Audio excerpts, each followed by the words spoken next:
شب اومد باز خاموشی و تنهایی، دلم پر از خاطره های تو.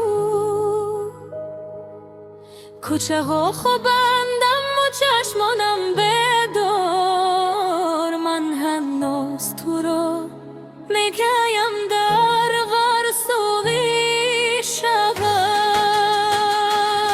تو رفتی ولی سایت من در خانه، در هر گوشه نامی تو رو مشونم. آن روزهای شیرین مثل خواب بودن، این روز از آنها تنها خاطره دارم. من به آسمان نگاه میکنم تنها، لهم بود آوارام فخمم.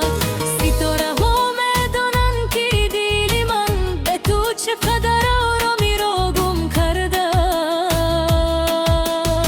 چرا محبت چنین دردناک شد، چرا تبسمی ما غمگین شد.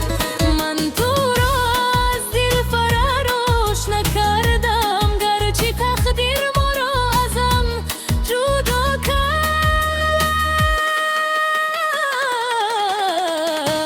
دل من تنها تنها با یادی تو، شبهای من پر از نامی تو. اگر دیگر برنگردی به نزدی من میمانم با خاطره های تو. دل من هسته چشمانم پر از اشک، راهی ما دیگر نیستی یک رو. تو محبتیم مریا کنی و این بگو، چرا محبت شد اینقدر گناه.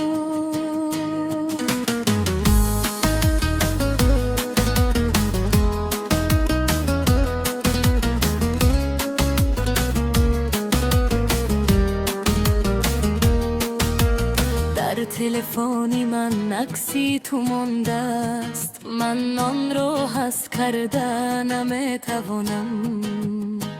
هر بار که میبینم چشمانی تو رو حس میکنم، باز با تو برمیگردم.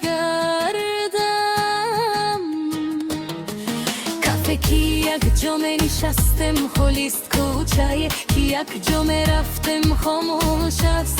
همه چیز مثل پیشترم نماید، فقط تو دیگر در پهلوی من نیستی.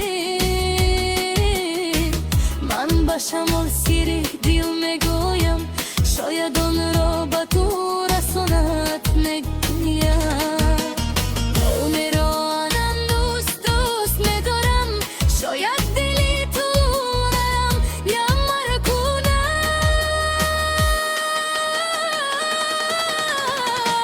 دل من تنها تنها با یادی تو، شبهای من پر از نامی تو.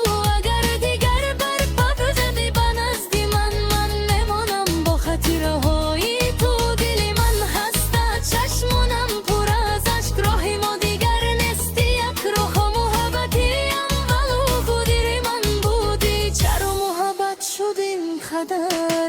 شاید روز باز تو را بینم، شاید تو مرا دیگر نشناسی. من همون نادمم که تو را دوست داشت، بعد گفت